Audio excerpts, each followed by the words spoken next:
Let's pull the questions over. Do an awkward intro. Hey everybody, welcome back. Yeah, hey guys! You got this, man. Hey all, welcome back! Today we are doing something that I have never done on the channel before, and I'm super excited about it. I have Bethany Meyer. Meyer? Oh, okay. I'm just gonna pause it right here to say I just filmed a video this weekend where I think I said your name wrong like 4 times. You were so fine. Anyway, I am pumped because we are celebrating the release of Bethany's most recent book, Dragonfire and Other Nonsense, which is part of the Scorched trilogy, which you may remember from the video review I did of Robbing Centaurs and Other Bad Ideas. I'm obsessed with this series. I fell in love with it as soon as I read it. It just, I don't know, I felt like it really spoke to like the stories that were really formative for me as a kid. It was like, yes, this is the kind of story that made me fall in love with storytelling. So that's my little fangirl intro. But I want to give you the chance to introduce yourself. So what would you like people to know about you as an author? I'm Bethany. My last name is pronounced Meyer, but you are not the first one to have thought it was Meyer. Phonetics don't really align when it's a German last name. I am a writer of whimsy and also sometimes angst. I love to tell stories that hurt in a good way because there is pain in life, but there is also pain that ends in glory, and pain ending in glory is super important to me. It's super important that ends up in fiction and that there is fiction that is wholesome and uplifting and healthy for people to read. That's the kind of things that I like to write, and I've been pursuing that kind of writing for over half my life now. So yeah, that's me. That's what I do. I love the emphasis on pain ending in glory. I think that is so beautiful. So tell us about Dragonfire and the series. The series is almost something that nearly happened as sort of a happy accident. I used to do NaNoWriMo with my sister every year for about 4 years. I don't do it these days. I simply cannot agree with how they're running their business these days. At the time, I had run out of like original ideas to do. I didn't have anything put together, but there was another NaNoWriMo coming up, and I went, well, I could do any one of these half-baked ideas, or I could go the most half-baked route, and I could just take a bunch of ideas that I am thinking about writing, and I can smush them all together into one glorious little Frankenstein plot, and I can tell a story that way. And the thing that really held it together in my head was there was these 2 little characters who had been talking in my brain for a while. I didn't know who they were, but they were being sassy about everything, and they were jittering back and forth, and I was like, okay, it can be about these guys, and they can have this thing happen to them, this traitor plot. That can happen, that's fine. I also decided, oh, what the heck, it can be 3 books. I don't care, it can be 3 books. And I put together all of these ridiculous ideas that didn't make any sense, and I made enough plot for 1 book, and then expanded it from there. The delightful thing about Dragonfire is that it is the most Frankenplotted of all, and yet it is the best written, at least as far as I know, is the one that came together the best and the one that makes the most sense. So it's really delightful, and I'm very blessed that they all worked out the way that they did, given that how little planning went into them. That is a blessing. Wow. Are you normally like a discovery writer? Usually no. I'm like a hardcore plotter kind of person, and usually I know like at least half the story before I start writing something, but as it happened, I kind of put myself in a position where I had to write all 3 of these because I had a deadline and I had no other choice. So I ended up writing the first one because of that, and then I got around to book 2. I knew what was going to happen in book 2 from the beginning, and then I got to book 3, and basically my knowledge of book 3 by the time I got around to writing it was, oh, well, we win, I guess. And it was a disaster. I love that. I aspire to that. I don't think I could pull it off, not knowing the ending. To this day, I'm still surprised that I pulled it off. It looks fabulous behind you. Like, I love the cohesiveness of the 3 covers. Oh, thank you. They make me so happy. I'm so pleased with how they turned out. I cannot take credit for them at all. It's all the work of the cover artist. I gave them a vague idea, and they came up with something very, very beautiful. That is the best. It's such an important part of the book, and honestly, I can say that I think it was your front cover that just like sold me on the series immediately. Yes. When I saw it and saw the title, I was like, that's hilarious. This sounds like so much fun. I'm buying that, which never happens, so feel special. Oh, I do. I do. That's wonderful. So I know you've done content about like elevator pitches and stuff, so I'm assuming you have one just like living in your brain. Maybe I shouldn't assume that. If you had to give an elevator pitch for maybe like the series, I would say would make the most sense. How would you describe the series? I'm actually not very good at describing my books out loud. That's a big thing that I'm working on this year. But as my current elevator pitch goes for the books, generally I describe it as that Wick is a tree messenger. He is entrusted with a very specific piece of magic that needs to be kept out of dangerous hands. The said dangerous hands do in fact show up. Generally, things in this series are that things are not what they seem and that people are not who you expect them to be. So as a result, they end up working together, but working together in different ways than they ever could have imagined, and it leads to bigger and better things than they ever could have planned for themselves. That's generally how I describe the series as it is, but as previously stated, I need to improve my pitch for the full series. I need to improve a pitch for the full series so that I can just chuck it at people everywhere. That is fair. I hate talking about my writing. Like, why is it the worst question when someone's like, oh, you're writing a book, what's it about? I know. That's why we have to have elevator pitches, though. We have to have them so that we can have prepared material to throw at people. So you said it was relatively easy or painless putting this last book together. I would love to hear more about what that means. Were there any points where the fact that you didn't really know where it was going tripped you up a lot? Well, as far as the plot, that definitely happened a lot because, like I said, I didn't really know what I planned to do once it got down to writing book 3. I remember at the time it was another NaNoWriMo. It was, I think, my last before I quit doing the challenge. I threw together what I could, and I was like, okay, I'll write this, and it'll get better in the end. And I ended up writing, I think, like barely 50,000 words of just pure nonsense. And I finished it a full 10 days before. No, was it 10 days or was it 4 days? I finished several days before NaNoWriMo was actually over because I was having such a terrible time that I was like, I just want to have it finished. I'm just going to slam out like the last 10,000 words in a couple days. It'll be fine. And I ended up with this terrible, terrible draft, like probably the worst I've ever done. And I was like, what am I going to do now? I basically abandoned it for like a year and came back around. I handed my beta readers. So I was like, I think this is better. And they were like, well, is it? Is it really? Or like it could be so much worse. It could be so much better written and it could be so much worse emotionally. And I was like, well, respectfully, you did ask me to make it emotionally worse. So all I can say is that if anything in book 3 tears you up emotionally, you can thank my beta readers for that because they gave me permission. Perfect. Oh, that is what I like to hear. I want to be torn up emotionally. So then you did have a rough first draft. Okay, I was wondering about that. I'm in the process of a rough first draft right now. I always go into that like existential crisis mode where it's like, is there just a perfect way to do this? Like, should I just abandon ship and then like start again and do it right? I think that's a myth.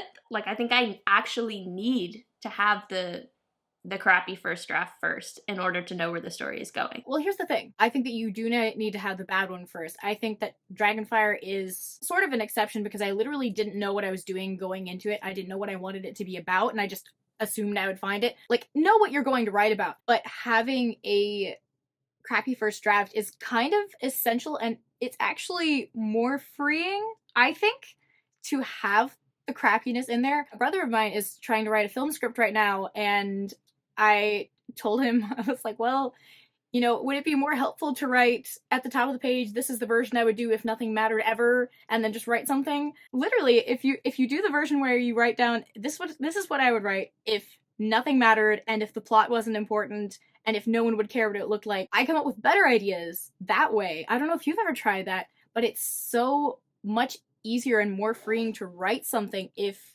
you already are just planning on low risk. Low risk makes things better.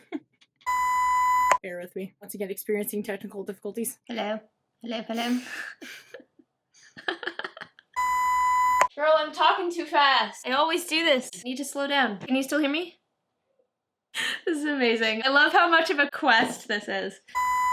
So, okay, now that we're back into it, we've talked about your process, how the book came together. Were there any major things that like changed over the course of your writing process for this book? Originally writing specifically Dragonfire. I thought, you know, it would be fairly easy to find the golden thread along the way. It was not, and actually something that I guess less appeals to the original vision of the book is that there was a significant portion of time where I had to just take a step back from the book and consider whether or not I was actually trying to give one of the main characters a villain arc, because that is what the story seemed to be leaning toward at the time. And it's actually one of my proudest moments of the book now, is that I sat down, I thought about it long and hard enough, and I was like, I don't want this character to become a villain, because that's going to just basically start a completely different story from what I ever wanted to tell. And as interesting as it would be, I don't want that for him. So I thought about it long enough, and I talked about it with a friend of mine who has a similar storytelling technique of finding glory through pain. What it boiled down to is that you can't turn into a villain if you overload the character with such a crippling amount of hope that they can't help but make good decisions. And so literally that's what I ended up doing, infusing the character with so much hope and desire for better things that he could not become a villain, he could not do worse things, and he became better as a result. And I told a much better story than I ever planned to in the beginning, all because I almost accidentally wrote a villain arc. And that's just the best. And now I'm so curious. Will I know? Like, when we're reading it, will we be able to tell which character it was? It was Archer. Ah, okay. Oh, good. Okay, I'm glad. I'm glad that he does not become a villain, but also I would kind of love to see Archer as a villain, just as a thought experiment. I know. The villain potential was always there, and I considered it, I heavily considered it, but I was like, you know, if I do that, that's going to be adding another 2 books into this series just to get the gun back from Archer kind of thing. I don't think we need all that. I do very much think that it turned out so much better as a result of not doing that, that it's worth abandoning the thought experiment of what would happen if Archer was a villain. That's fair. I'll respect it. I'll respect it. Okay, so that actually segues super nicely into the next question I had, which was all about Wick and Archer. Can you give us like a Spark Notes synopsis of who they are? Basically, the easiest way to explain them in layman's terms is that they are an angel who's not an angel and Groot who is not Groot. If I try to describe the Leshy to anyone, I usually just go, well, if you picture Groot and then just accept that in reality they are nothing like Groot, then you're on the right track. Wick is a thing called a Leshy, which is a walking, talking, tree-ish kind of thing. Not a tree, they're actually just a creature that happens to look like a tree as a camouflage thing. But he initially wanted to be a person of diplomatic power and to do big political things for his country, but as the story progresses, he realizes that that is less and less what he wants and more a thing that he used to want, and now he actually wants things that are bigger and more important than even that. On the other hand, you have Archer. Archer's my baby. Archer is very much my child. Archer is a lovable little goblin of a character. If you're a big lover of chaos gremlin kind of characters, Archer is your character. He is a thief and a vagabond and a will-o-wisp, and he is a majestic painting of just agony. He's a creature with wings living a life where he can't use those wings because his wings are broken. And there's just such a wonderful opportunity for catharsis and metaphor in that character. And that's a big part of why I love him, is just because aesthetically, metaphorically, he's just so interesting, and I've loved all the things I've gotten to do with this character because there's so much potential there. It's wonderful. I assume you don't have a favorite. Like, do you just love them both?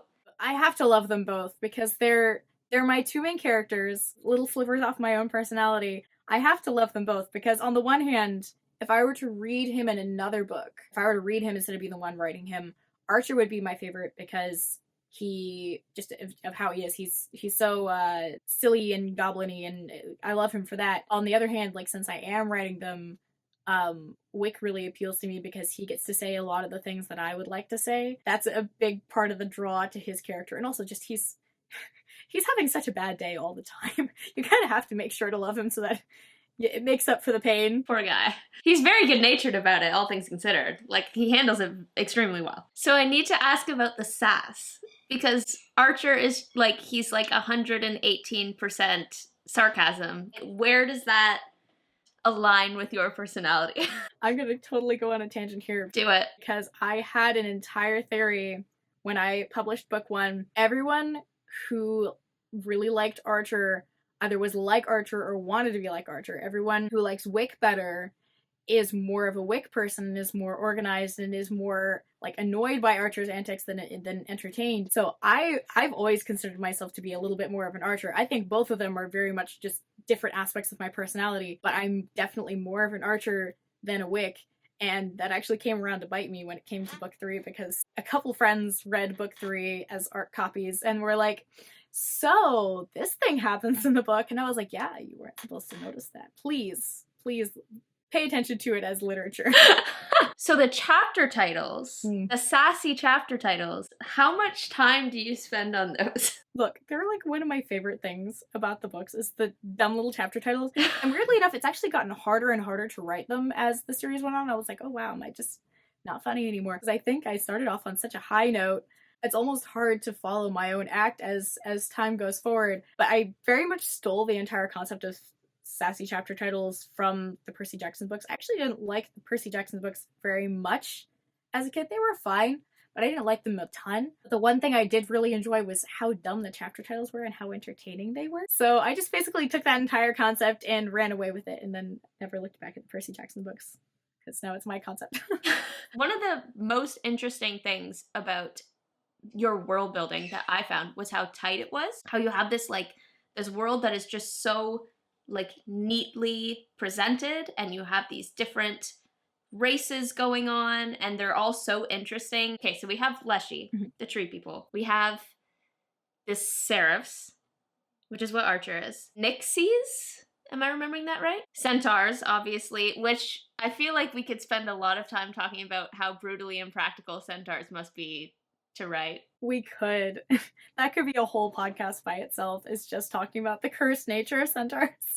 It's this entire book, this entire third book. It pretty much all takes place in the centaur territory, and I had to fully take into account how cursed this was and like the fact that I'd signed up for it. It was ridiculous. And here's the thing, I am really loving how the valley is set up and just that their houses are so big to accommodate for the size of, horse people and all of that, but there's so much regret going into the fact that I just chose these characters willy-nilly and just to put them in there.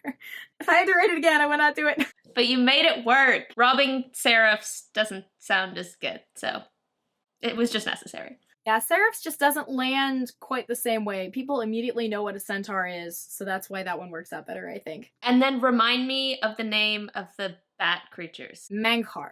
I knew it started with an M, I just couldn't remember. Okay. So how did you land on those 5? You said you just picked them willy-nilly? Is it 5?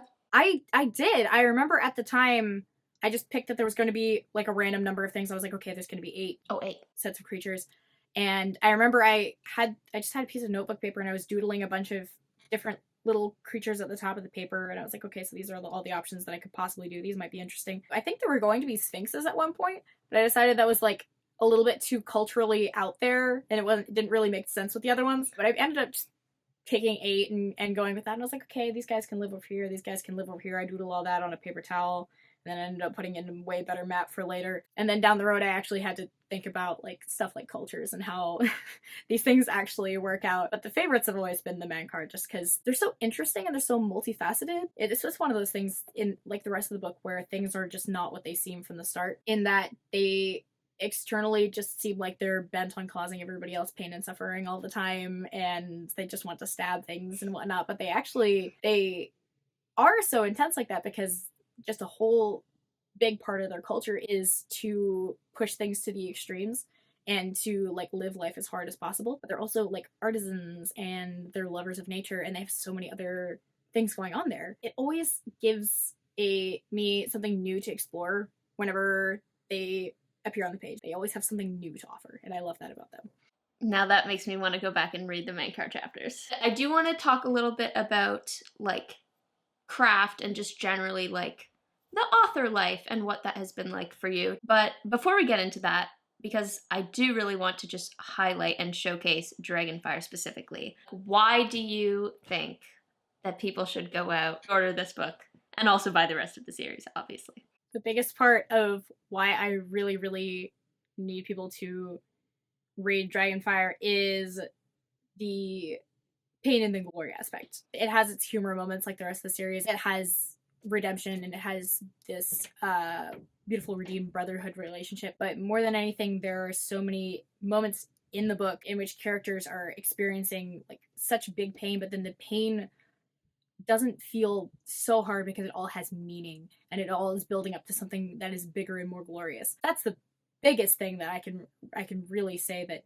is why I really, really want people to read this book, is because of the beauty that comes after the dark night. There's always the joy that comes in the morning, and that's one of the really, really great things that I love about the story.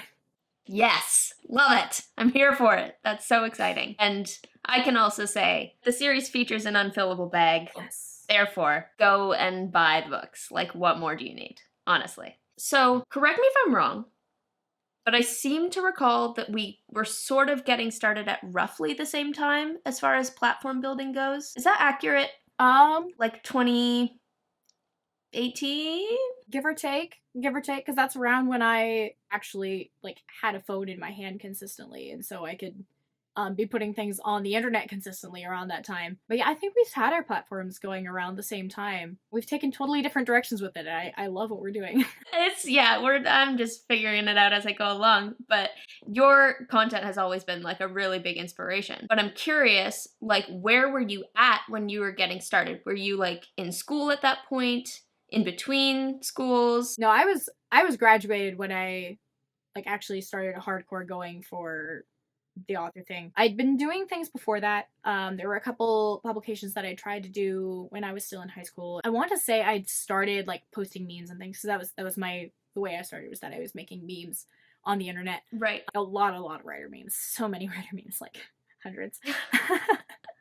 Hundreds of writer memes. But yeah, I was out of high school when I was actually working on it, and a big part of why I was actually able to sell the first book was because I'd made memes about it and I'd shared like snippets of like silly things that the characters said and whatever. And I remember, like, you mentioned the title was enough to make you pick it up, which is so touching. And the thing is, I remember the day I actually chose that title, I posted it on Twitter because I was still on Twitter at the time, and somebody immediately said if that book was for sale right now, I would buy it. And I was like, okay, so that's the title I need. That's a winner. I need a title that will sell the book. On Twitter, too. That's hilarious. And you said when you started out, a friend made you start doing YouTube. Like, they like pressured you into doing it. Like, what did you start doing like in the beginning? Oh my gosh.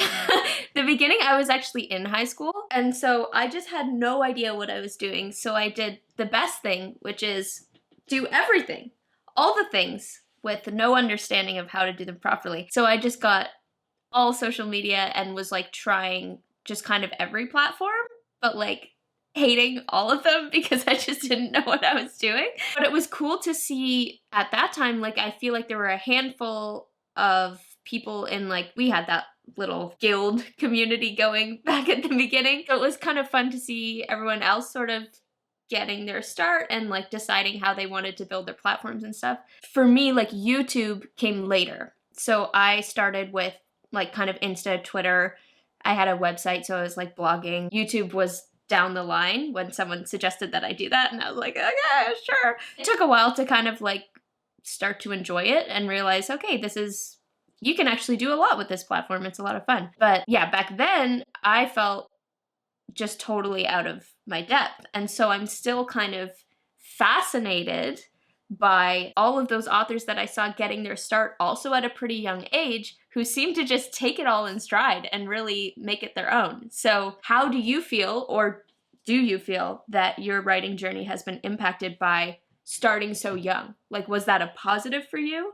I mean, it's definitely been a process. I think that the biggest thing that helped me about starting young is just that there was so much room for me to like learn and experiment, because like at this point there's a lot more things that I feel confident about, like, you know, how to plot a novel and, you know, how to reach out to people and try to make like connections and whatever, that I wasn't super confident about at the beginning, because, you know, I was fresh out of high school and I wasn't super duper confident in like my ability to do things or, you know, make people like me or whatever. So having all that time at the beginning to actually like experiment and learn was like probably a pretty big vote in my favor, that I was able to learn so much. It's been a slow process. It's always been a slow process for me, a slow build. And we're still building it. It's still on the rise, but I don't know, I've enjoyed being here this long and like seeing all the changes that have taken place in the various communities that I'm a part of. Because initially, I thought that I was going to be doing more on YouTube than I am today. Mm. But as it turns out, it's a little bit easier for me to make the shorter, punchier videos these days as opposed to longer form content. That's kind of why I'm really glad to be here, because I get to make longer form content with you. Get to explore that more and work in that more, which has been great. We're back. Fun little surprise. We filmed a great video and then got to the end and realized that the last, like, I don't know, what, 6 minutes? 7 minutes? More? Something like that. Are now lost because my camera turned off. I didn't know that cameras did that, but apparently they do. So we are doing our last question again for you guys, because this is how dedicated we are.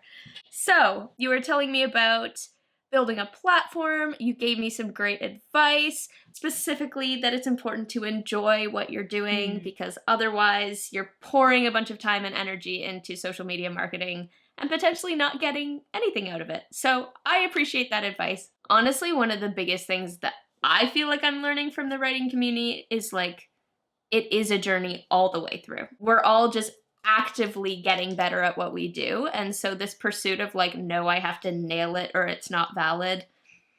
No. You never properly arrive. You are always busily getting there. That's what we were talking about, because then I said journey before destination, and then that was my segue. Are you ready for this segue, guys? Okay, speaking of destinations, Bethany, what's next for you after this book? There may or may not be a book with a lot of cats on a boat and them adopting their own little human child, completely by accident, not by design. Accidental child acquisition is a wonderful set of shenanigans. The acquisition was on purpose, the adoption not so much. It's a long, convoluted story of how they get a hold of this child, but there's a completely dicey setup where there had to be an exchange of money involved, and so it looked a lot worse than it was. And so as a result, they're dealing with the way that looked for like the rest of the book. It's a terrible time for them. I just write books about people having the worst like 2 weeks of their entire lives. So I know I asked this last time, but I have to ask it again. Where did this idea come from for cat people in boats in the sky acquiring a child? So there was this show that my siblings watched, and I think I'm now remembering it was called like Skylanders or something like that. Oh. And it takes place on all these sky islands. It's a school on all these sky islands. And I just thought that was the coolest setting I'd ever seen in my life, was floating islands. And so as a result, you have to have a way to get from island to island, and that's where the boats came from. And at the time, I was trying to decide whether it was better to have bird people who lived on these boats and these islands, or whether it was better to have cat people, because aesthetically both of them kind of spoke to me. But at the time, I didn't know that furries were a thing, so I decided that birds were too weird and I would go for the cats, obviously. So now I have a whole bunch of cats. And, you know, maybe was that the best decision? I'm not sure, but I think I can have cat people if I want to.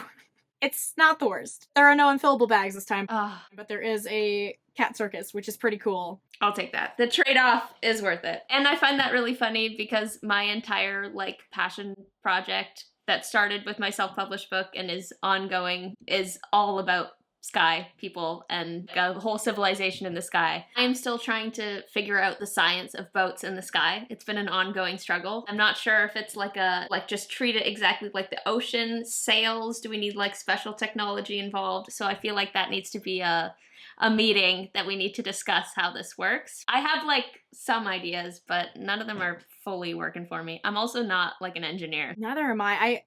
I go for everything from the aspect of whether or not it is believable and not whether it is possible. There's so much of that in Skyboats. It's just that I go, well, I think that if I saw this happen in a movie, I wouldn't say it's dumb, so we're gonna go with whatever this is. That's the bar. But yeah, if they have issues with my upright walking 6 foot tall cat people who operate a boat that somehow flies in the sky to get between islands that also happen to float in the sky, if they have issues with the science behind that, then that may be a personal problem and not my problem specifically. It might not be their genre, honestly. Aviation people, you're welcome to read our books. Absolutely. Critique away. We would love to have you. Well, that's very exciting. I cannot wait to see what comes next. I know you mentioned like an anthology coming later in the year of Scorch trilogy stuff. Indeed. And a giant anthology coming probably nearish the end of the year. Like Christmassy kind of time? I make no promises, not after Scorch took a full year longer than I thought it would to publish.